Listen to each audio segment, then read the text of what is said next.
It's time. One for the ace, two for the deuce. Come on, Louie, cause it's time to get loose. You're now listening to the legendary Vinyl Esquire. Vinyl Esquire. After these messages, with the help of Mantronix, recognize Louie. Vinyl Esquire. Vinyl Esquire. Culture, truth, music. At Vinyl Esquire. www.vinylesquire.com. Boogie King, Mr. Wave is my title. What I want is for me to become your idol. I don't want to sound demanding, but please understand it's just an honorary feeling knowing I had fans. Vinyl Esquire. Vinyl Esquire. Ladies and gentlemen, on the wheel, still, DJ. Y'all gonna get live with me tonight? Come on now, when I go back to New York, I'm about to let them know just how live y'all get. DJ Supreme, the scratch overlord, turntable controller, master of the mix board. His routines are flawless due to non-stop rehearsal. His talent he will spread until he's universal. Commentating, illustrating, description giving, adjective expert, analyzing some of the musical mix, seeking people of the universe. This is your Vinyl Esquire. Hello world, I want to welcome you to Vinyl Esquire, the podcast that delivers culture, truth, music. Would you join me, please, in welcoming DJ Rip? Hello world, I want to welcome you to Vinyl Esquire, and my name is DJ Rip, and Vinyl Esquire is the DJ podcast that uplifts the DJ culture and honors our legends. And without further ado, I would like to welcome to Vinyl Esquire, the legendary DJ, the legendary producer, the legend from the South Bronx. I would like to welcome to Vinyl Esquire, the legendary DJ Louie. Yo, what up, Vinyl Esquire, Rip, what up, y'all? DJ Louie in the place to be. Yes, sir, Lou. How are you doing, my man? I'm good, man. God is good. Life is good. Florida life is good. From the Boogie Down Bronx all the way out to Florida now, man. Yeah, it's amazing. It's amazing, man. Well, I want to thank you for allowing me to interview you on Vinyl Esquire. Once again, this is the DJ podcast that uplifts the DJ culture and honors our legends, and you are definitely a legendary DJ that has always represented hip-hop culture and the DJ culture. You know what I'm saying? No doubt, man. Always, man. To this day. Absolutely. So, man, let's go ahead and get right to the beginning. Louie, tell me who or what made you want to be a DJ? Wow, man. It's way back, I want to say, somewhere around 1975, 1976. Wow. Where should I start at? There's so many things. I remember back then, right? And this is in the Boogie Down Bronx on Sheridan Avenue, 164th Street, 165th Street, Sheridan Ave. And down the block also around where a friend of mine, a good friend of mine, Def Jeff, used to live around the area as well on Sherman Avenue. But we would have these block parties. This would be like at the end of the school year, you'd have a summer break for 2 months or so. And they would close the streets up. And the neighbors, the people around the block, around the area, they would come downstairs, bring their stereos downstairs, their speakers. And it wouldn't be like you got a turntable, a mixer, and another matching turntable. They would bring down like their mom and pop stereo, and the other guy will bring his mom and pop stereo downstairs, and they will hook them up to these powerful guitar amplifiers, man. You know what I'm saying? And hook up like musical guitar speakers and bass speakers and everything else, and play music that way. So when one stereo system would go where the music would finish up, they start up the other one, turn up the other record. But that was back in like 75, man, 74, 75, 76. I still didn't really get that it was DJing. I didn't know it was DJing yet. You know, I would see that and I would just hang around and just chill and just listen. But I never knew what DJing was. I didn't even know that was a DJ setup type thing that they were doing. I just thought that they just bought their stereos downstairs, hooked them up to a big guitar amplifier and guitar speakers and so forth, and started throwing a jam out in the street like that. You know, and it was loud, man. It was loud. Right. And I still didn't know about DJing yet. But there was this one time, God, I'm trying to really remember here. I remember I was in junior high school, and I was coming home, and this guy was blasting his system out of my building. It was crystal clear, man. And he was playing Galaxy from a group called War back then. Mm-hmm. This was probably 77, 78, somewhere around there. I want to say 1977. And I look up, and I'm like, man, that is loud and crystal clear. It sounds like he got to sneak in the window, but he didn't. So when Galaxy finished, and another record came right behind it right away, and I'm like, oh, shit, how do you do that? He probably got two stereo systems like I've seen out in the street in previous times. And one day, the superintendent's son, he was like, yo, Lou, man, I'm going upstairs to that apartment, man, that you told me about where you heard the music. My dad got to do some plumbing up there, and I'm going to go up there with him. You want to come? I'm like, yeah, man, let's go. Boom, go upstairs to the third floor, and the guy's up there playing music. And the superintendent is working in the bathroom, and the bedroom where the music was coming from was right next to the bathroom, and the door's wide open. I'm like, oh, shit, this is my opportunity. What the fuck is that? It sounded like he had a band in there. And I looked inside. I'm like, what the fuck is that? And he's got, like, these two turntables, but they're, like, old school, old BSRs. Nothing fancy. It wasn't, like, 1200 or nothing like that. Right. It was like some homemade type shit. They didn't even have no pitch control or nothing. He would just wait for one record to finish, and then with this big black mixer he had in the middle, I didn't even know it was a mixer. He ended up throwing the other record on and turning down the other one. I was like, oh my God, I was blown away. I was totally, completely blown away. There was no such thing as crossovers. He didn't have no crossovers, at least as far as I knew back then. There were crossovers, but as far as I know, I didn't know anything about crossovers. So that was pretty much around 76, 77 when I first got a real look of what that was. I couldn't get the picture out of my eye, man. Wow. I could not get it out of my mind, that is. And you said that you were a teenager at this time. And yeah, man. Who was the guy playing the music? Who was the DJ? His name was Greg. It was a Spanish dude named Greg, and I've never seen anything like that. You know what I'm saying? And at that time, the disco era was on. You know what I mean? All this disco was playing and so forth. But I never seen a setup like that before. Wow. You know, so I was hooked. You know what I'm saying? So sometime around that time, after this was 77, I was still in junior high school. And I remember sometimes I would see this guy, and it was Tila Rock. I didn't know it was Tila Rock, but I've seen them in the parks before, Grand Concourse Park. And he was down with a crew called the Undefeated Force in Grand Concourse Park. There's a video, actually, with Tila Rock where they give him an interview, and it's up on YouTube. And Tila Rock's even showing the park and so forth. But anyway, Grand Concourse Park on 164th Street, I remember I used to walk through there sometimes, and I would see Tila Rock. And he was down with a crew called the Undefeated Force. And I would just stop by and check out what they do. And I'm like, oh, you know what I'm saying? I want to get with that. With a mixer, they had like a Gemini mixer. They had like some nice matching turntables. I wanted a setup like that. Right. You know, but eventually I spoke to my father about it. My father, he ended up giving me a little bit of money so I could get a mixer. And back then, a mixer, man, you could just spend like $60 for a mixer, $70 tops for a mixer, and I got the money for the mixer. And then my mother, she helped me put a layaway down on one of the turntables. Okay. And then the second turntable I got from a friend of mine.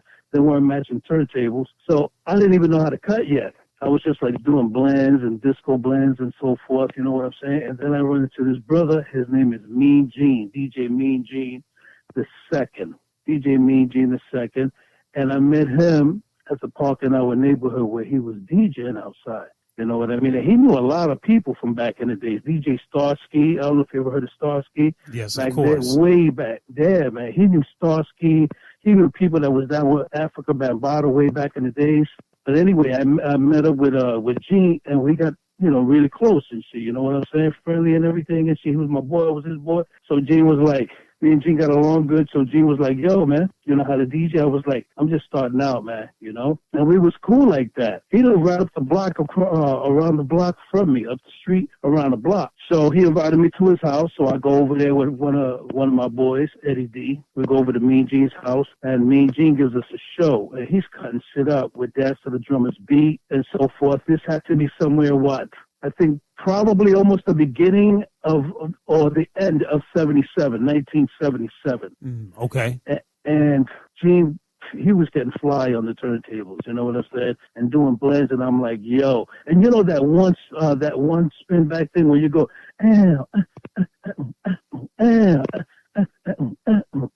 Right. I thought that was the fastest shit I ever seen in my life.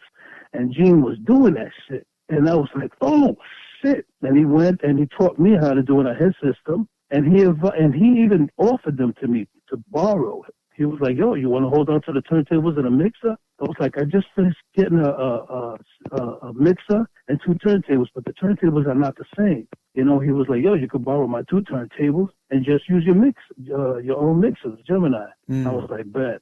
He let me hold the 2 turntables. I hooked them up, and yo, I was practicing for hours. I was up to like 4 or 5 in the morning, practicing that shit until I finally got that shit. So as I practiced, gave Gene his stuff back. I continued practicing. I learned how to utilize my turntables to be able to practice what Gene taught me. And Gene came up with an idea and said, look, why don't we make up this fake battle? I'm like, fake battle? What's a fake battle? He was like, just make believe you battling me and I'm battling you. And I'm like, wait, in the park? He was like, no, so we can make a little bit of money. We'll go to the 375 Club in the Boogie Down Bronx. That's actually like a small bar place where people will go and play pool and serve drinks and shit. And as a matter of fact, that's one of the early days where DJ Hollywood used to go mix at and throw parties at. The original DJ Hollywood, legendary DJ Hollywood. Right. At the 375 Club. So hold on, Lou. So wait.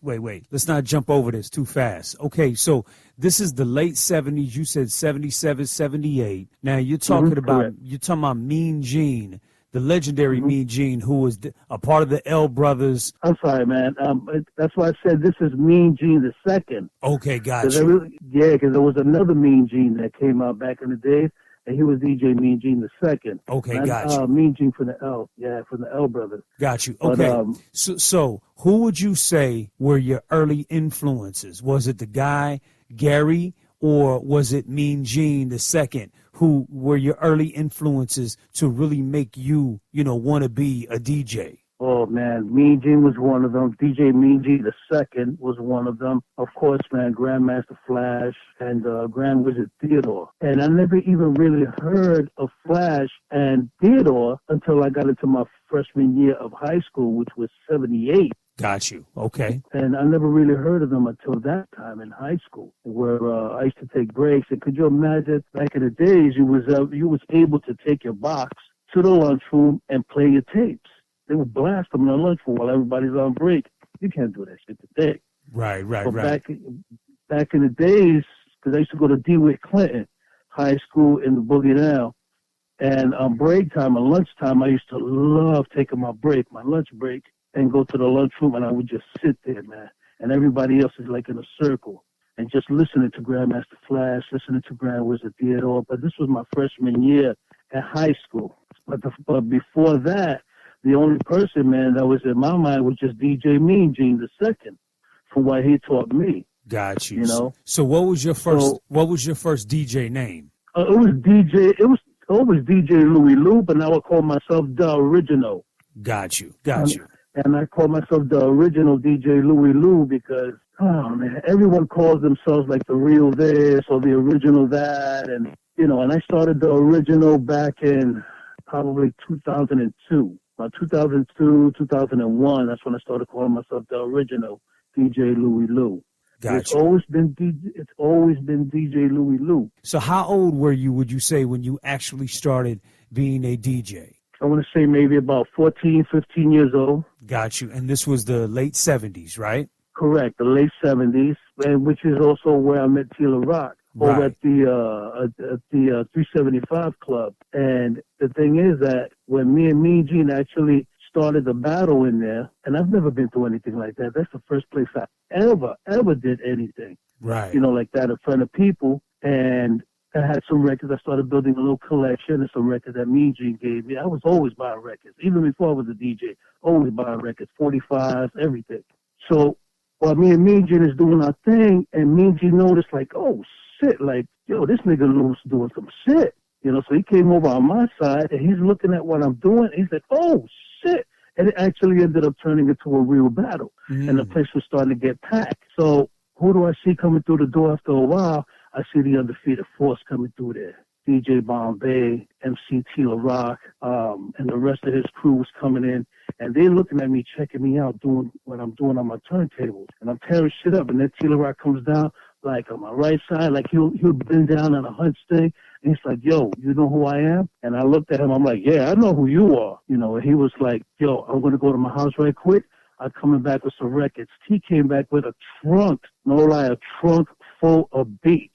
Wow. And he was just passing them to me one by, because he was loving the way I was chopping shit up. Right. That was the first time me and T met ever, spoke to each other, and T would pass me beats, and he would just point, like right here, like the beat is right here. And I would take it, listening to it, and I'm like, oh shit, I remember hearing this shit on the tape, or Flash cutting it up and so forth. And I was tearing that shit up, and he kept passing me beats all night. I was tearing shit up over there. Gene was looking at me like, yo, what the fuck are you doing?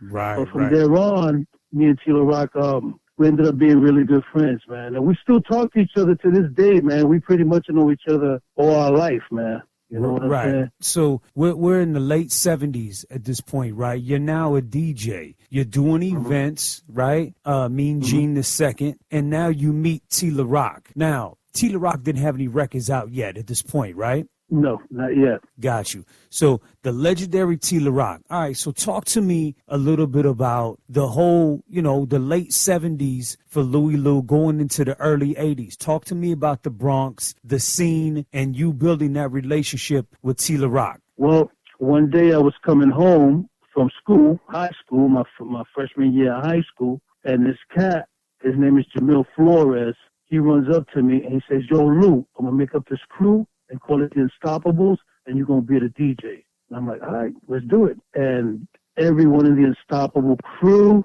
was wearing red shirts with black letters. We had the Savage Skulls was also around the area. G-Man crew and so forth was around the area. This was the era where all the crews was coming out. One City crew and so forth. And this is back in the late 70s and the early 80s.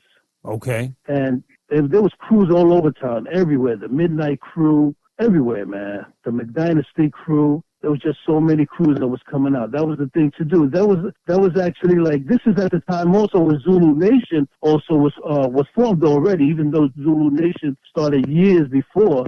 Right. But having crews was a sign of trying to have like a peaceful thing, a unity type thing. You know what I'm saying? So we did the same thing. Jamil got so many people, man. It was like a whole nation of Unstoppables, man. Wow. And we used to throw these. And what part of the Bronx was this again? This was over at the Boogie Down over at 164th Street in Sheridan, like right next to the South Bronx, right next to South. Got you. And okay. You still always saw people, man, would just come by because there was no such thing as hip-hop on the radio at this time. There still was no such thing. Sugar Hill Gang wasn't even out yet. You know what I'm saying? So these are early days. Right, right. And we would throw jams outside in the park, and one day Tila Rock just comes out of nowhere, and he's like, yo, and he grabs the mic, and he starts doing his thing on the mic. I'm like, I look over to the side, I'm like, oh, shit. And from there, man, he was like, yo, this where you at right here? Like, this the crew, so forth. And even Tila Rock got down with the Unstoppable crew after that. So we were always throwing jams around the block. Also another park, Francisco Park. Also on the west side as well of Tila Rock's neighborhood. Always jamming everywhere. And then his brother, Special K, Tila Rock's brother, he ended up striking a deal with Enjoy Records and the Treacherous 3, Kool Mo D and so forth. Right, right. And they used to come over to the block sometimes and get up on the mic and freestyle. Sometimes we would get people that would come by and freestyle and so forth. And it was just an incredible thing, man. The blocks, I mean, people used to just get the police barricades, and they used to just barricade the streets themselves, man, you know? Right, and, right. This would go on until like 1, 2 o'clock in the morning, cable hooked up to the lamp post outside. And we just be out there rocking, man, till the break of dawn, just like the record says. Right, you right. know? So I know you were Tila Rock's original DJ, his first DJ, correct? So correct. So how did you two end up, finally hooking up and you becoming his DJ and y'all becoming, a unit? Well, the Unstoppable crew had a lot to do with it, where Tila Rock would write rhymes, and he made routines also as well. Like the DJ Louie, Lou is my mellow. How do you like this DJ, my mellow? That became really, really popular throughout the neighborhood, throughout the Boogie Down, and it was always Unstoppable crew. And then Special K, his shit was blowing up all the time. The Treacherous 3 was always coming out with stuff back to back to back. You know, so Special K blew up really big. So after a couple of years of that, of the Unstoppable Crew started to break up, and all of a sudden, man, Special K was offered a deal by none other than Rick Rubin, and Rick Rubin wanted to do a rap record for Special K, but Special K was still tied to Enjoy Records and Sugar Hill and so forth back in the days. And Special K was like, well, I can't do anything with anyone else because I'm still tied to these labels. But I know someone who was able to do it, and it's my brother, Tila Rock. So Rick Rubin was like, all right, so just bring him down over to my crib and let's see what we do. So we did, me, T, and Special K, went down over to Rick Rubin's dorm. He was in a dorm, like a college. He was going to college downtown in Manhattan. He had a dorm. Right. And he had the Server Vegas speakers with the Newmark mixer and the Technique B1 turntables and shit. And Rick Rubin had already laid a beat down for It's Yours. And Tila Rock was trying to like rhyme to it. And then Tila Rock came out and said, yo, Lou. No, he told Rick. He said, yo, Rick, why don't you let Lou fuck around with that beat because he plays drums. Because I'm also a drummer. Okay, so wait, what year was this now? Oh, man, this was several years already because I skipped quite a few years. You know what I'm saying? Right. So probably what, early 80s, yes? Maybe 83, 84? Correct. Okay. Yeah, this was like early 80s, 82, 83, somewhere around there. Okay, go ahead. But anyway, Rick Rubin said, all right, fine. So I sat down, kind of like changed the beat a little bit, the pattern, kind of like switched up the pattern a little bit on the rolling 808, a little bit on the snare, you know what I'm saying? And they loved it. Tila Rock loved it. Special K thought it was dope. Rick Rubin thought it was dope. Switched it up just a bit here and there. And Tila Rock was like coming up with rhymes and trying to come up with rhymes to it. And then Rick Rubin was so excited, man. He was like, yo, I'm going to take this song and I'm going to put it on a record label with the same technique on, and I'm going to call it Def Jam Records. And me and Tila Rock looked at each other like we thought it was the corniest shit we ever heard. Wow. We thought that shit was crazy. Okay. You know what I'm saying? But anyway, after that night, we set up a date to come back to his dorm again to practice, rehearse it. You know what I'm saying? So I was the only one who ended up going back. Special K and Tila Rock didn't show up. Where they was at, I have no idea. So I was the only one who showed up. Me and Rick Rubin sat down. We worked on the beat. I changed up a couple more things, added more bass, some decay, that boom, boom. Because Rick had it like just flat. Boom, boom, boom, boom, boom. It was just all flat. So I was like, yo, let's throw some bass, some decay, hook this shit up, make that shit ring. Rick wasn't really doing shit like that. As a matter of fact, this was his first record anyway. You know what I'm saying? So we switched it up just slightly, more decay. I changed the kick drill to another different pattern. But like I said, Rick Rubin already had the foundation down. And I came in secondary. What I did was secondary and switched up the beat a little bit, which actually kind of made it a little funkier. Right, right. But so we played that, and Rick was like, yo, why don't I throw like an electric rock guitar and shit? And he tried playing his rock guitar, so I was like, nah, I don't know, man, I ain't feeling that. And the crazy shit is that I had recorded everything on a cassette with him doing the electric guitar, everything on it. That shit probably would have been a fortune today. Wow. Do you still have a copy of it? Nah, man, someone broke into my crib, Rick. Wow. Someone broke into my crib. They took the tapes. They took my turntables, took all my shit, and I had to start all the way from the beginning all over again. Wow. You know what I'm saying? Wow. Okay. And it was iconic because it was the birth of Def Jam Records. You know what I'm saying? That I had on that tape. Right. So what we did was I recorded everything that we was doing, everything. Rick playing the rock guitar, everything I recorded. So after we had a good session that night over at his dorm room, I made a copy, and I bounced, jumped on the train, went all the way back up into the Boogie Down Bronx uptown, went straight over to Tila Rock's house. Tila Rock wasn't there, but Special K was there. And I was like, yo, why you didn't go? I can't even remember because it was such a long time ago. I do know that they didn't show up. And K was like, yo, I was busy, blah, blah, blah, whatever it was. So I was like, look, man, I got a copy of the latest session, man. You got to hear this shit. K pops it into the deck. He listens to it. And K's like, oh, he loved it. And right in front of my face, he takes a piece of paper, a number 2 pencil, and starts writing. commentating, illustrating, description giving, adjective, and he's reading it. He's reciting it to me. It's like, how this sound, Lou? And he's telling me the words, commentating, illustrating, description giving. And I'm like, yo, that shit is dope. That shit is dope. That shit is hot right there. Right. And he keeps writing to the copy that I've let him hear. So he says, yo, Lou, why don't you let me get this tape? And I was like, well, I got a whole bunch of other shit in there and other sessions that we had. Right. But I'll let you high-speed dub it, you know. But for some reason, me and Special K got into a little rough area with the tape because he wanted me to give him the tape. And I wouldn't give him the tape. I said, I will let you high-speed dub it. You know what I'm saying? So we tape deck right there, man. Let's throw it in there, double tape deck, put it on high-speed dub. But he wanted the tape. So then he just came out of the clear blue. He was like, yo, man, if you don't give me the tape, man, you out of the project. And I got pissed. I was like, you know what, man? Fuck that, man. I'm out the project then. You know what I'm saying? And that was that. And from there, I just chilled out for a while, man. And I ended up getting into the drug game. Okay, hold on, wait. Okay, wait, hold on. Mm-hmm. Let's back up a little bit. So, all right, let me get this straight. Special K wrote It's Yours. That's what you're saying, right? And in front of my face, man, right in front of my face, man. And there's a verse there that Tila Rock wrote, but as far as the beginning, the very beginning, when the first words you hear, Special commentating, K. Yeah. Illustrating, description, giving, you can even tell it's Special K style of rapping. Right. Commentating, illustrating, description, giving, adjective, expert, analyzing, summarizing, musical, myth seeker, people of the universe.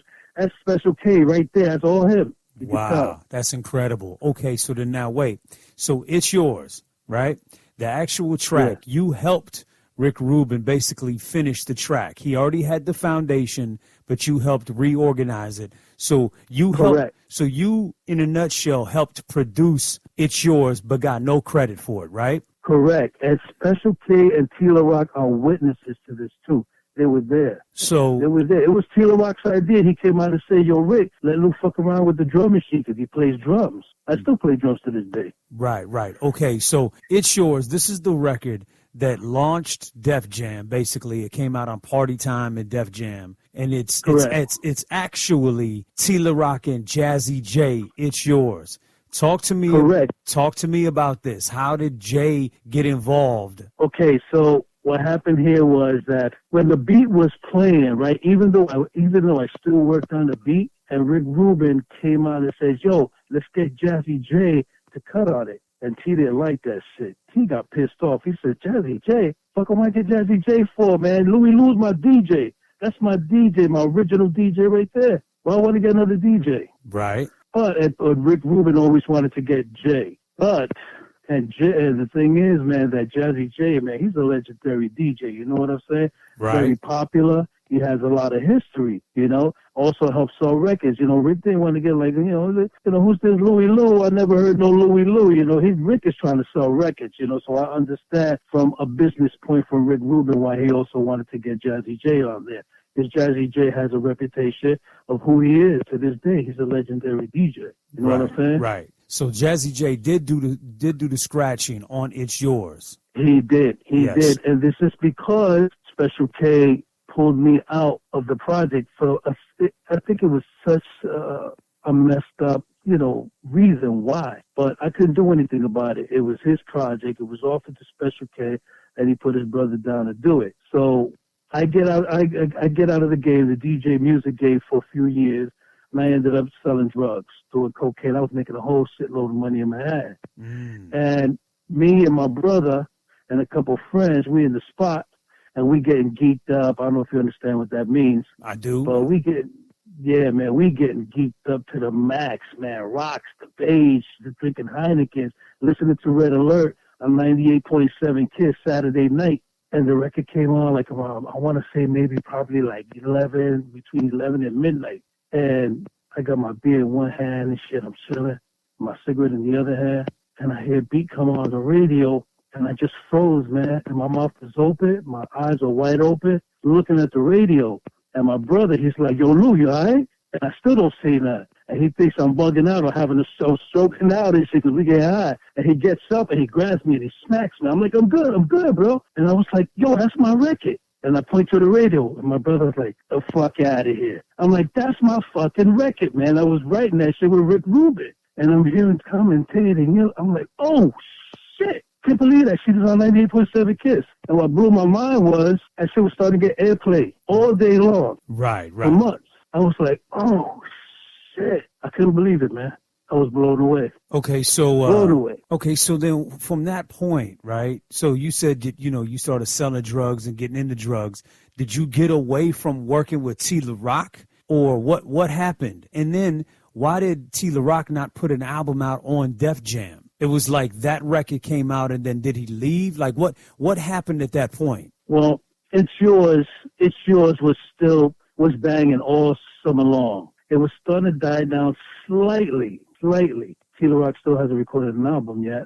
We haven't seen each other in probably about a year. So I got out of the drug trade. I moved back from Manhattan, back down into the Boogie now, where T, me, we all used to hang out at. And I hear a knock on the door. And I open the door, and T's standing right there. And he's wearing like his boots and all, his gear, all his leather, his jewelry and shit. And I just look at him and shit. I just turn around. I walk back inside my apartment. I'm like, fuck you doing here, man? And he just walked in, man. He was like, yo, I came to get my DJ. I'm like, you came to get me? He was like, yeah, man, you're my DJ, man. And he said, yo, I got this show up in North Carolina. Jay's going to be with us, so we're going to hook it up. We're going to hook it up with you and Jay. Just going to do a show together and just rock. And that's exactly what we did, man. And me, T. La Rock, and Jazzy J, we went and did a show, my first show ever, getting on a plane, traveling someplace else in North Carolina. And I remember, Jay had this car, this black Impala, burgundy on the inside with the most killer system. That shit was so loud and so clear. Okay. So we was riding to the airport in Jay's car and shit, and Jay left at the airport, parked it there.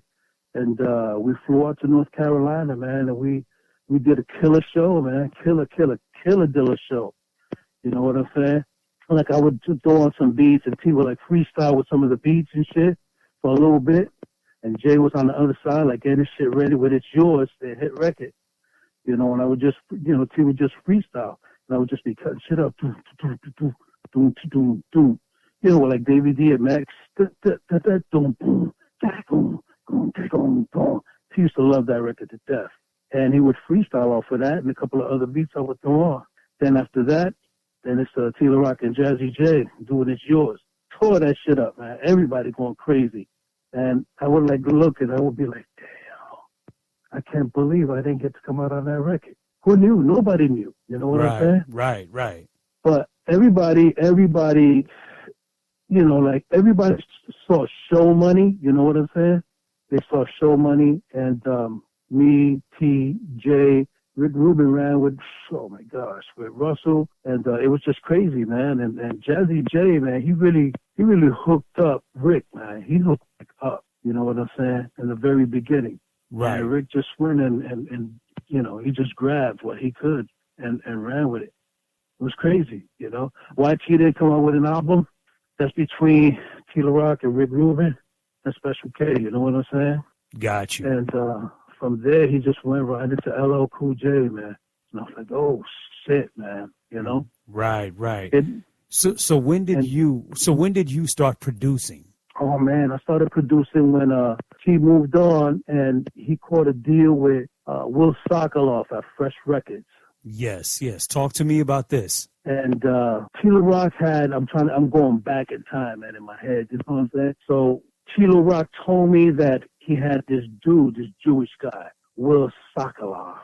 I can't really remember how he met Will. I want to say it was through Special K, but T wanted me to go along with him for the ride with Sleeping Bag Records. And I was like, I'm there, man. As a matter of fact, Special K was there also. So I can't really say who the deal was offered to, but Special K knew a lot of people in the music business. And he was getting a lot of offers from a lot of people. But Special K couldn't do stuff. A lot of stuff he couldn't do because he was tied to that contract. He was tied to Sugar Hill, and I think he was already let loose from Enjoy. But he was tied to Sugar Hill for sure. Right. But I do know that Tila Rock told me, look, we talking to this dude, Will Sokoloff, and he wants to sign me to his label. He's all excited. Will Sokoloff is all excited because of It's Yours and everything else, you know what I mean? So I'm like, hell yeah, man, I'm down. Let's go. And we ended up doing an EP called He's Incredible. And He's Incredible was really about me on the turntables, what I was doing. And there's a whole lot of shit that I wanted to do on that record, but Special K wouldn't allow me to do it. And I'm like, come on, man, this is what, you know, I really couldn't express, you know, my musical scratching talents, man, but I'm there scratching. He's Incredible. On the front of the EP, you see a picture of Tila Rock, and on the bottom, I think it's to the right, it says He's Incredible. And on the flip side of the record, you see a picture of me in the studio cutting the turntables and shit, and it has my name on the bottom. Right, right. And we went into the studio to do He's Incredible, Breakdown, and Tila Rock Rockin' a Party. That was the EP. And we just started again with that, you know what I'm saying? It didn't get as big as It's Yours, but, you know, we maintained doing shows, you know, with that. And it actually ended up coming out on Fresh Records. That's when Fresh Record label first came out. As a matter of fact, that's how I met Mantronix. Mantronix had just dropped Fresh is the Word. Right. And this Mantronix was, you know, we were both in the same house, you know what I'm saying? And that's how I met Mantronix, man. He was no joke. But me and Mantronix, when Tila Rock was recording the album, Tila Rock from the Boogie Down Bronx, it was me and Mantronix who got together, and we did Breaking Bells. We did Tila Rock from the Boogie Down Bronx. As a matter of fact, Tila Rock from the Boogie Down Bronx, I did that myself. I did that by myself. And but me and Mantronix, man, Big Beat from London, me and Mantronix did that, and we collaborated, man. And I would program a beat, hook it up with some hi-hats, the snare, the kick, and Mantronix would come in and start throwing in like some crazy percussions. I'd be like, yo, that shit is dope. Right, right. You know, he was a whiz, man. He was. So what? He was a whiz. What were you using to produce these records? Because I understand you produced a lot of the Tila Rock stuff. So talk to me about what you were using to produce these records. I was mainly using an SP-1200 back in the days, and people read alerting them and shit when I would run into them, and they would ask me like, "Yo, how the hell you get the 808 to go in different pitches from high notes, mid notes, and low notes?"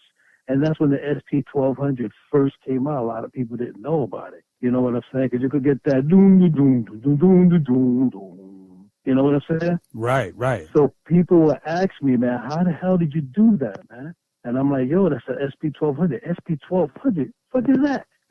You know, they didn't know yet. It was still so brand new. The machine was brand new. You know, because before it was just the 808 when It's Yours came out. You know, right. But shortly after that, man, the SP-1200 came out. And I did a lot of work, pretty much, man, just about the entire album. Well, not the entire album, because Mantronix also did Back to Burn. Mantronix did Back to Burn, and he used a 909, a Lindrum, and he used some other shit, man, that had percussions in it. Wow, okay. And I did the scratches on that. We actually mixed Back to Burn. Me and Mantronix mixed Back to Burn over at Quadrasonic Studios. That's that studio. That's the same building where rest in peace, Tupac got shot in. Right, Quadrasonic was in there, so we mixed it down in that building at Quadrasonic Studios. Bad. Everybody's been up in there. Diana Ross, Rolling Stones. Wow. You know, Sleeping Bag was spending big money. You know, especially Mantronix also being in the mix. You know, they was going all out. You know, they were really, really, really playing on a really big hit, and it actually did really good in Europe. So tell me what albums you produced for Tila Rock, because he had multiple records. You were his DJ. I know a young Greg Nice was down with y'all beatboxing and everything. So what? Yeah. Give me the names of the albums that you produced for Tila Rock. I did Tila Rock from the Boogie Down Bronx.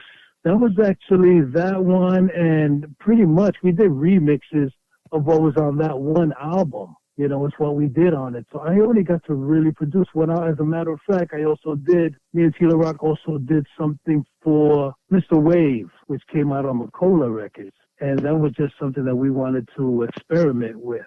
And right. Being that Mr. Wave is a a break dancer. Right, from Said, you know what? Yeah, from the New York City Breakers. Right. Yeah, so being that the New York City Breakers already had their shine and so forth, and Wave wanted to experiment doing some rhyming, some rapping. You know what I'm saying? He spoke to T about it, and T spoke to me about it, and I'm like, yeah, fuck it, let's give it a shot, man. Let's try it out. We went to the studio and we did I think it's called The King, Mr. Wave, from Mr. Wave, The King.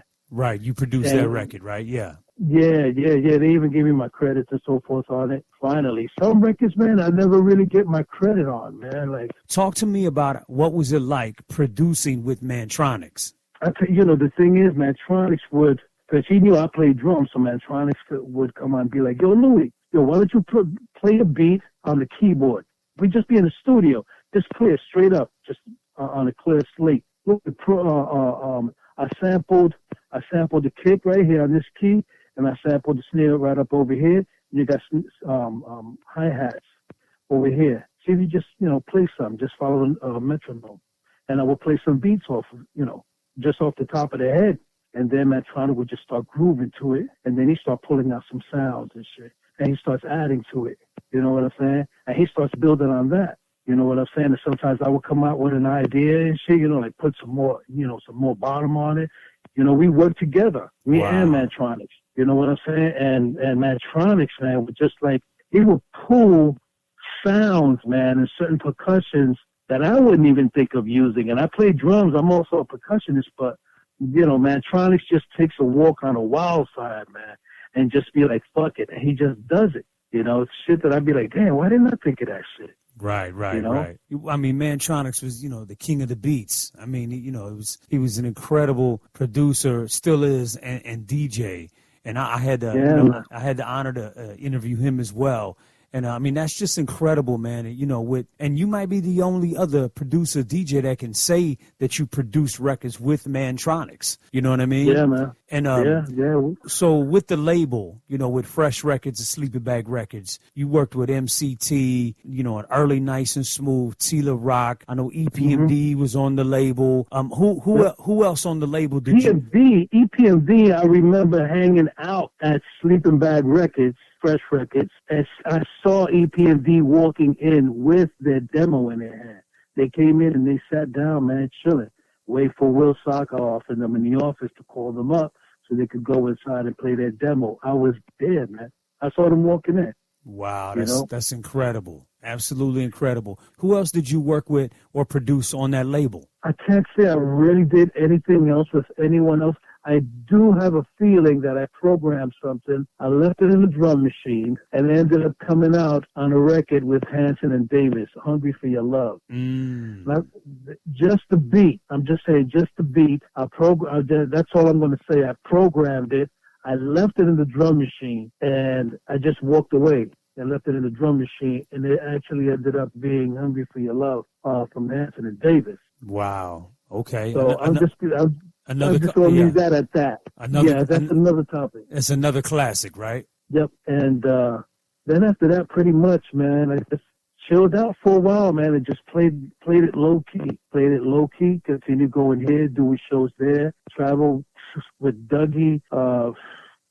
Salt and Pepper, Dana Dane. Back in the days, I remember LL Cool J also before, when he was just starting out, man, and I was like, at the rink, it was a roller rink, and LL would come in and shit, and he was nervous to do the show, and I was just standing there and shit, just checking him out, you know what I'm saying? And I was like, yo, L, man, I like your stuff, give him a pound, Little did he know that I was feeling like a DJ for Def Jam, before Def Jam was full blown. Right. But I always played the background. I never really, said too much to people, you know what I mean? Always playing the background. That's why a lot of people be like, yo, you sound familiar, man. You look familiar. Right. Right. Well, and Greg Nice, I remember I met Greg Nice. I was doing this club in the Bronx way back in the days, and and people were telling me, yo, that's this kid, man. He does the beatbox, man. His name's Greg Nice. You got to put him on, Lou. Put him on. And I let him get on at the party, the jams that I was doing. And he got on and tore shit up. And after he was done, I was like, yo, man, you want to get down with us? Me and Tila Rock. And he was like, hell yeah. This was before T started recording. And he got down with us, man. And we're friends ever since, man.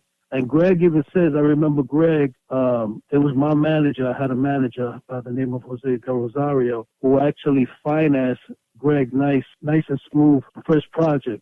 It was the label was called Strange Family Records, and it was financed by Jose Del Rosario, who was my manager.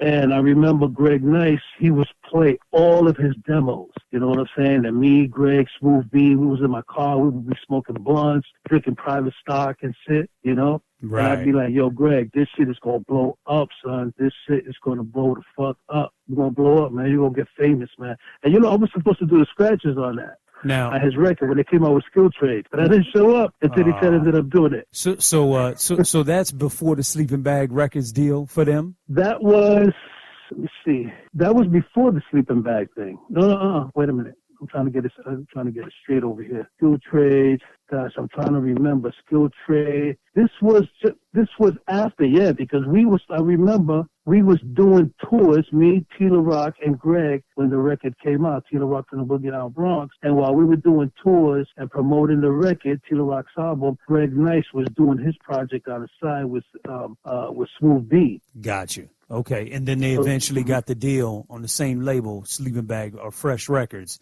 and they put out their own project, right?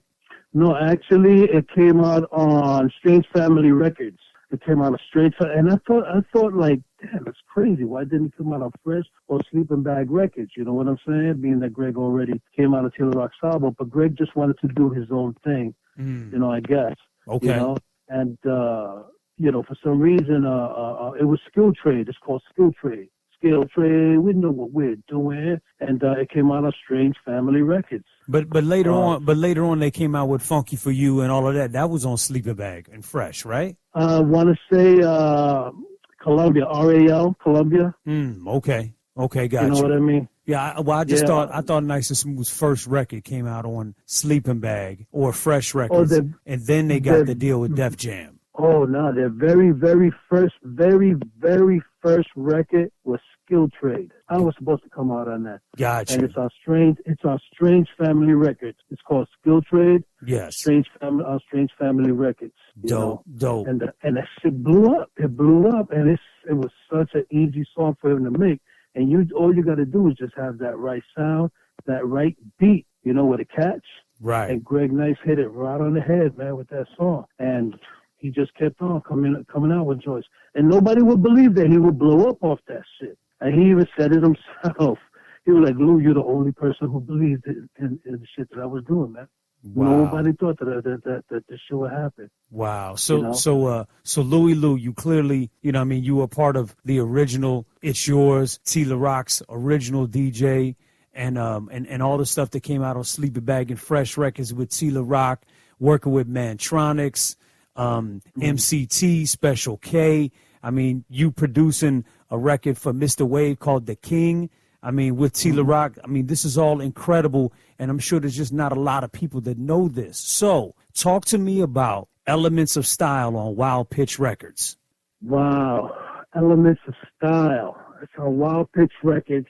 Man, wow, that was like the mid-'80s, late 80s, I want to say. And that consisted of, I don't know if you ever heard of DJ Chubby Chub, is also on that record. Yes. And he's from the Heavy Hitters. And he's also on that record. Man, I remember we did that demo. It was a song called Walking in Harmony. We paid like for cheap little studios to get this little demo. You know how you start out and you make your little demos. There's little studios and stuff. We mixed it down. And I was all over town with cassettes, going here, going there, going to Tommy Boy. Then I went into Wild Pitch Records, the home of Main Source, Large Professor, and so forth. Right. And I go in there, and I let them hear the tape. He said, come on in, sit down. I thought they were going to tell me, well, I'll leave the tape. But they actually told me to sit down, you know, let me check out the tape you got. And he said he was really interested, man. He was interested, and that he wanted to hear it some more. You know, he'll give me a call. I was like, I bet.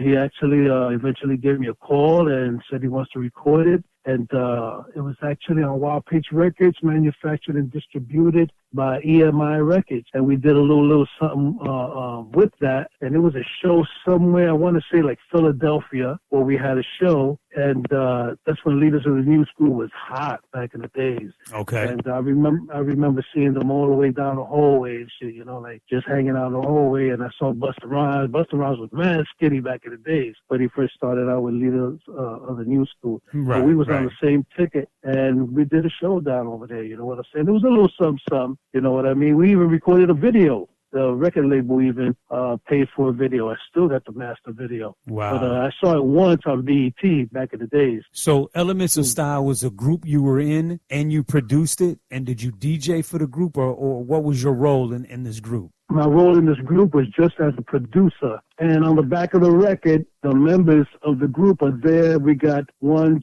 2 of the dancers, the main singer, also the main rapper, myself, another dancer, DJ Chubby Tub is also there on the back. We took a picture. Right, okay. And Donald Brown, who produced one of the songs. And it did okay. It was a little something. It had a little buzz. One side is called Walking in Harmony, and the other flip side is That's the Kind of Girl I Got, which is kind of like a Teddy Riley type feel bounce. Got you. So this is after Tila Rock, right? This is after the stint that you did with Tila Rock. Is that correct? Yeah, this is after the Tila Rock thing. Got you. Man, we went to so many places. I met so many people, and it was a blast, man. It was a blast. And even with Rick Rubin, it was a blast. You know what I'm saying? You know, at least I got to to experience things, you know. Right. So who else, what other projects did you produce, that you may have not have gotten credit for? Who else did you work with? Well, for Elements of Style, I know I did the scratches on that. Chubby Chub just wanted to do the scratches.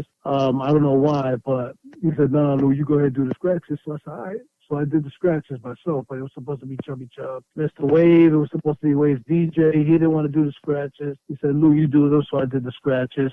And I actually did a remix of It's Yours myself that I never released. I still have it here, you know. I produced quite a few tracks, man, a lot of tracks, and I got my own little setup here and in my home. And I'm thinking about coming out with a couple joints, a couple songs, you know what I'm saying?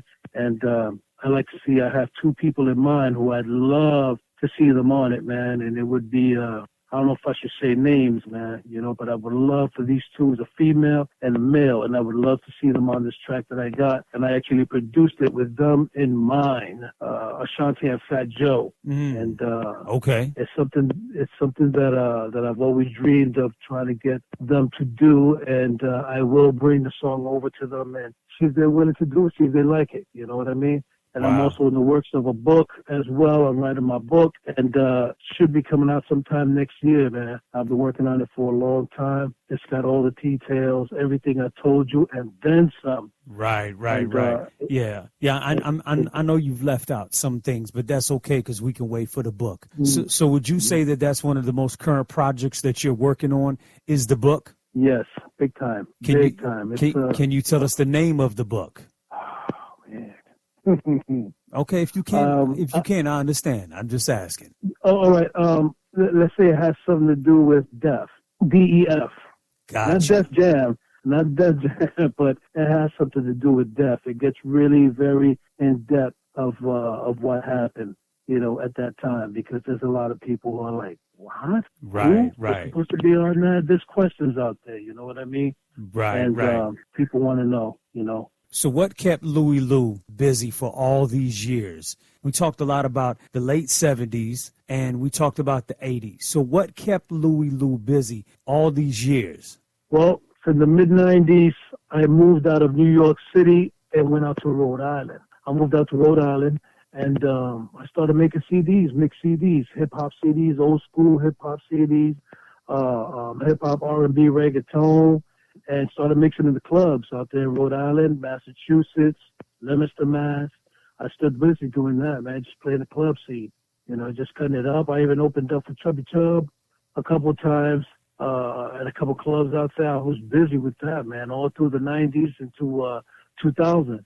I was even in a college station out there for a little bit in the mid-90s, to the late 90s also as well. I stood busy with my music and raising my kids, man. Three kids, you know. They're grown now. Right. Well, I mean, that's incredible. And I mean, you clearly, you know, produced, you know, a lot of, you know, classic records on the Sleeping Bag and Fresh Records label, you know, working with Mantronix. That's incredible. I mean, you know, being Tila Rock's original DJ, being a part of the beginnings of Def Jam. I mean, and being a part of It's Yours and, you know, and all of that, working with Special K, you know, MCT, you know, I mean, it's absolutely incredible. And coming from that, you know, that era of the Bronx and you being you being a legendary DJ. And Louie, I just don't think you get the credit that you deserve.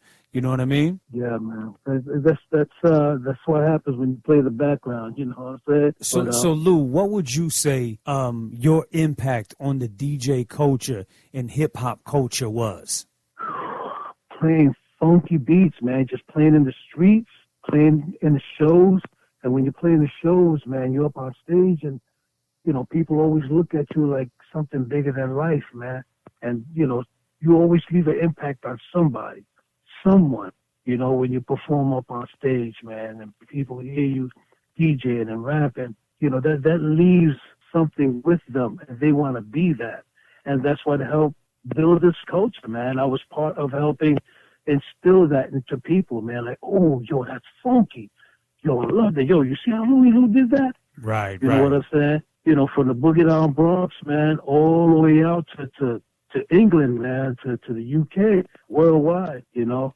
Absolutely. And I'm glad that I was part of that. You know, hip hop has done things that even the Bible couldn't do. You know, Lord forgive me for saying that, but you know, hip hop is a very powerful thing, and I'm glad that at least I was part of it. And all I know is that 100 years from now, after we're all gone, someone's gonna want to know, dang, man, how Def Jam started. Right. And they'll look up and they'll look for they'll go even earlier, and they'll see Tila Rock, and right next to Tila Rock, they're gonna see me there. You know what I'm saying? So, you know, I left a little stain. You know what I'm saying? Absolutely. And I mean, and salute to you, and you know, best of luck on the book, because I know the book is gonna have the full details, and I do understand that Special K is working on a film of his own, and I know that's gonna be incredible, and I know Tila Rock, I believe, has been working on a film project for a few years, and you know, I think the real stories, you know, are gonna come out, and I believe that you will get your just due, you know, eventually for what, you know, you did, you know, for the DJ culture and for hip hop and hip hop history. So Louie, let me ask you this. Is there one record that is your favorite that you worked on, you know, in your past, you know, just one project that, you know, that's just dear to your heart? Wow. And that's straight up, it's Breaking Bells that I did with Mantronix. It's one of my favorite. Breaking Bells, me, Mantronix, and Tila Rock. Wow, I mean, that's a classic record. So you helped produce this record with Mantronix, correct? Correct, 100%. 100%. Me and Mantronix produced that. So now, Louie, I know that you went all around the world with Tila Rock. Can you give me one story from your past that our listeners might not know about Louie? Give me one, you know, incredible, legendary story from your hip hop past. It can be about Tila Rock, Mantronix, you know, the true beginnings of Def Jam. Just give me one story from your past. Wow, I remember we were in Europe. We were doing a show in Europe, and this was me, Tila Rock, DMX from Just Ice. Just Ice was there also. Greg Nice was there also. But we were doing this show, man. The place was so damn packed. Somewhere in Germany, I want to say. And I remember I was up there cutting on the turntables, and then I get to a part. As a matter of fact, it was at yours. I was cutting up. So little by little, I started getting faster, and everybody's just screaming. And because of the screams and everything, it got me all excited. And I was like, oh, shit, I got him rocking. So I start scratching as fast as I could. Jam. Everyone's screaming. And I got so excited that I just ended up taking both of the records And I threw them out into the crowd, and everybody's fighting to get the record and shit. And I was like, I felt I felt good. It felt good to hear everybody screaming, really loving what I was doing. And then Tila Rock comes up to me, and he goes, yo, Louie, we still got 3 more weeks on tour out here. Those are the only 2 tours we got. I was like, oh, shit. Oh, wow. And they had to send our road manager out to the crowd to get the 2 records back. I felt messed up. I was like, oh, shit. I got so excited, Wow. But, so I'm glad the records didn't break. They were the only 2 we had. But the shit is with all the excitement, people screaming, and I'm like, I just flipped them out there. You know what I'm saying? That's incredible. That's funny. That's funny. So that is a classic story. So Louie Lou, tell me, how would you describe your style of DJing? At that time or even now, what was your approach and what kind of DJ did you set out to be and become? Well, I try to be as original as possible. I want to be funky. I like stabbing the record a lot. Like, do the not too much zigga, zigga, zigga, zigga, zigga, zigga, zigga, zigga. I love stabbing the record. I call them stabs. Right. And even on the records that I did, like cutting up on Back to Burn for Mantronix and so forth, you could always hear my cuts. It's always bam, bam, bam, bam. So pretty much my style is just stabbing the record and trying to just come up with a lot of rhythm to that. I mean, it's a whole different ball game today, but back then, Tila Rock loved that because he never really seen anyone doing that like that and as tight as I was doing it. And he liked it that. I remember, T would look at me and he would shrivel up his face, like he was getting all into it, like, ooh. You know what I'm saying? But I felt like I'm a type of DJ that I just like to just play the funkiest beats and stab the hell out the record all the time. Wow. That was my style. And Breaking Bells was actually always my favorite record.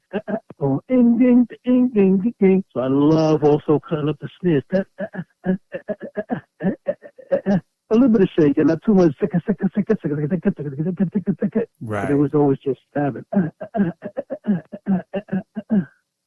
That's my style of scratching, and that's the way I always like doing it, man. And I still do it like that to this day.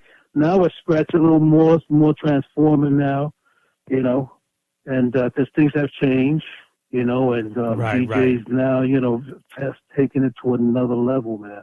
Absolutely. So I kind of try to keep up with the times. You know what I mean? Right. Do you still have all your original equipment and maybe your record collection and everything from back then? Well, not the original equipment. I mean, like I got my 1200s and my rain mixes and laptops and so forth, but I still got all my records, man. Yeah. I had them for so long. You know how you see paper and after years and years and years go by, it starts getting yellow on the edges and shit. They start to get brittle. Right, I have records like that. I had them so long, and you see that it's starting to yellow already, man. I'm going to have to stick all these records into plastic, man. You know what I'm saying? Right. I even got records that still say Unstoppable Crew, Tila Rock's name on them, because back in the days there was a lot of graffiti in the Bronx with uni markers, spray paint cans, and so forth. So I got a lot of records like that, a lot of beats from back in the days where you black out the label because you didn't want another DJ to know what you was playing. You know what I'm saying? Right. I still have records where you glue the 45 right onto the album, so like that it's easier for you to cut the 45. Yes, sir. Just to grab the edge of the record. I still got a lot of records like that. Absolutely. All my records. I keep everything I keep, man. That's People be looking through my records. I have my kids. My kids, one time, my son, well, he's grown already, but he was looking through my records, and he runs into, what's that record, The Fresh Prince. What's that, Will Smith and DJ Jazzy Jeff. Right. And my son pulls the record out, and he's looking at the picture. He's like, I didn't know the Fresh Prince rap. Wow. I thought he was just an actor, and they look like little kids, you know what I'm saying? Right, of course. Right. On the album cover. But I got a lot of records like that, man, that go way back in the days. I'm sure you Jazzy do. J and everyone, man. Yeah, I mean, when first came out with records. Right. Charlie Chase, everyone. Yeah, I'm sure you got a lot of test pressings and original pressings and a lot of classics. That's incredible. Absolutely. So I do. I also have a test press, and as a matter of fact, that it's the only one of its kind. And this was a test pressing, specifically pressed for Mantronix whenever he did his shows with MCT. So Mantronix told Sleeping Bag Records, look, man, I want you to print me out because whatever Mantronix wanted, he got. Right. You know what I'm saying, with that label. So he wanted them to press on the test pressing where it just has sound effects and just particular songs on that test pressing. So Mantronix wouldn't have to keep switching records. And Sleeping Bag Records did that for him, man. Nice. And I had to do a gig where Mantronix couldn't show up. So Mantronix was like, yo, Lou, here, take these 2 copies. I'm like, what's this? So he explained to me what they was, so I could fill in for him while MCT's doing his thing. I did that a couple times for Mantronix. We really were very close together, man, back then. You know, when he was here in the United States, you know what I'm saying? Right. He's all the way out in Europe. Right. But nobody has that. No one. Those are the only 2 test pressings in existence specifically for Mantronix with sound effects and specific record songs that Mantronix wanted on those 2 test pressings. Wow. And I got them here, man. You won't find them anywhere. They're the only 2 in the world. Well, I'd love to see those. And I also would love to hear that those original copies of It's Yours, you know, wherever they may be. But I'm sure all of that is just classic material. That's incredible. So, Louie Lou. So and I'm sure you're probably going to mention this in the book. What's your relationship now like with Rick Rubin, Tila Rock, Mantronix? You know, what's your relationships like to this day? Well, Rick Rubin I have not seen in years.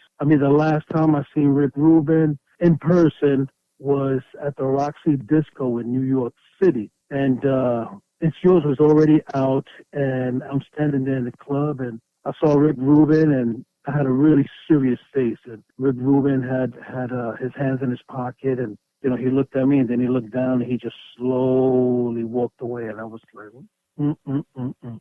It's all good, you know? Wow. It's all good. Okay. It was a learning experience. That was the last time I saw Rick. He looks totally like another person as I see him now. You know what I'm saying? Right. But, you know, it was a blast. It was still a blast, and I'm glad that I was able to actually sit to an incredible man like that. You know what I mean? He's done hits after hits after hits. Right. With so many people, and you know, it was a blast, man. It was a blast working with him. You know. So So what about Mantronix? And then Mantronix, I haven't seen him in so long, man. I tried looking for him so many times, you know. But last time I heard, Tila Rock told me that he was out in Europe. Right. You know? Right. Do you still work with Tila Rock? We just stay in touch with each other. Let me tell you something, man. When me and Tila Rock get together and we start talking about things we've done, you know, in our concert, our shows, and places we've been to, and we start, and Tila Rock, he could snap. I don't know if you know, but he's a jokester.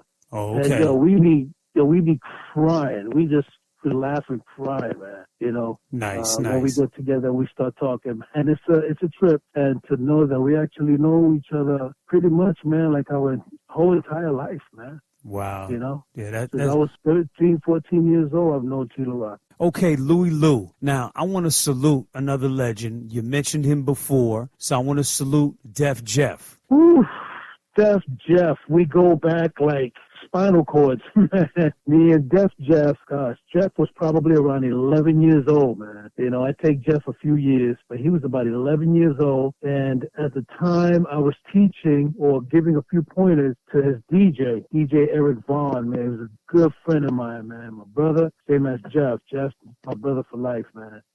And, gosh, man, I never thought that he would end up doing movies, man. It's crazy. But he used to come to my house. Def Jeff was also a member of the Unstoppable crew back in the days, as well as DJ Eric Vaughn. And they would come to my house, man, and eat pancakes. My mom would make pancakes, and they start chopping them down, man. They're like, yo, your mom makes the dough pancake, you know. And I would go over to their crib, man, and just show them, try to give DJ Eric Vaughn, man, some tips on how to cut here, cut there. And when they would start now, Def Jeff and Eric Vaughn, they would have one turntable, and then for the other turntable, they used a tape deck with the pause button and shit. Right. And do the little rewind and everything and shit, you know, and then use the little tape counter as their little cue where the starting point is. You know what I'm saying? Now, that's what you call, man, like, like passion, man, for the culture. When I saw that, I was like, damn, that's hot, man. Like you really want to do this. Right. You really love this music. You know what I'm saying?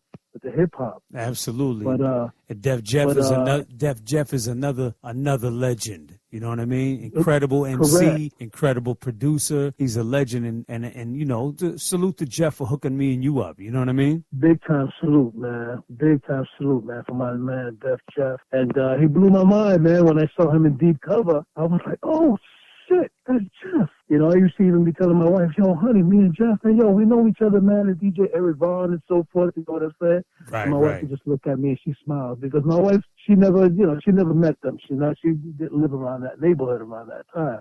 But I knew Jeff when he was around 11 and 12 years old. You know what I'm saying? Right, and, right. And from there, man, Jeff, man, he just blew up, man, doing Black to the Future, which I actually have a copy myself. And I never, ever forgot about him, man.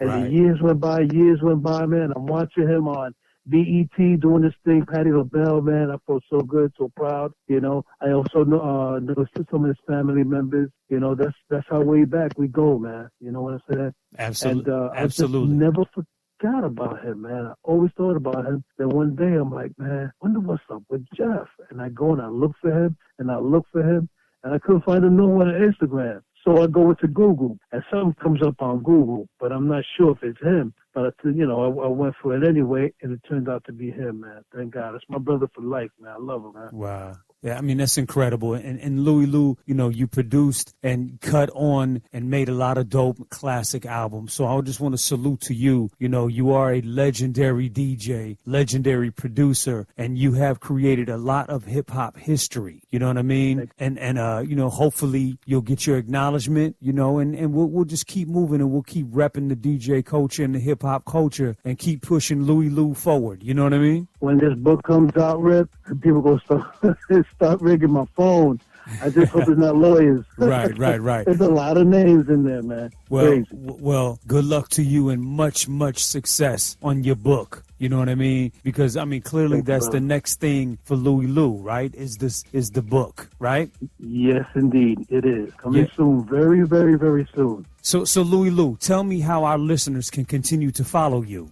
They can actually find me up on Instagram, and Tila Rock, myself, Greg Nikes, we're all up there on Instagram. And it's the original DJ Louie Lou. The original DJ Louie Lou.com on Instagram. Wonderful, wonderful. Well, Lou, I want to thank you, man, for allowing me to interview you for Vinyl Esquire. Vinyl Esquire is the DJ podcast that honors our legends and uplifts the DJ culture. And my name is DJ Rip. And Louie Lou, you are a legendary producer, a legendary DJ, and just an iconic figure from the South Bronx. And I want to thank you for allowing me to interview you for Vinyl Esquire. I thank you, man. I appreciate that, Rip. I appreciate that very much. Thank you, my man. Absolutely. This is Vinyl Esquire. My name is DJ Rip, and you've now been listening to the legendary DJ Louie Lou. Hello world, I want to welcome you to Vinyl Esquire, the podcast that delivers culture, truth, music.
Break that shit down, Lou. Break it down.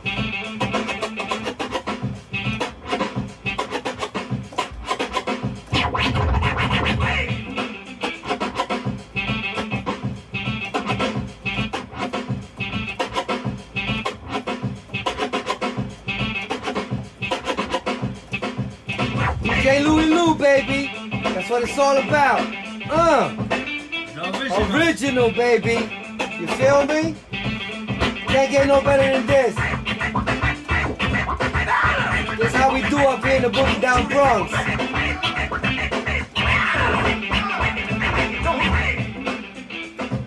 Yeah, right, baby. What up, Lou?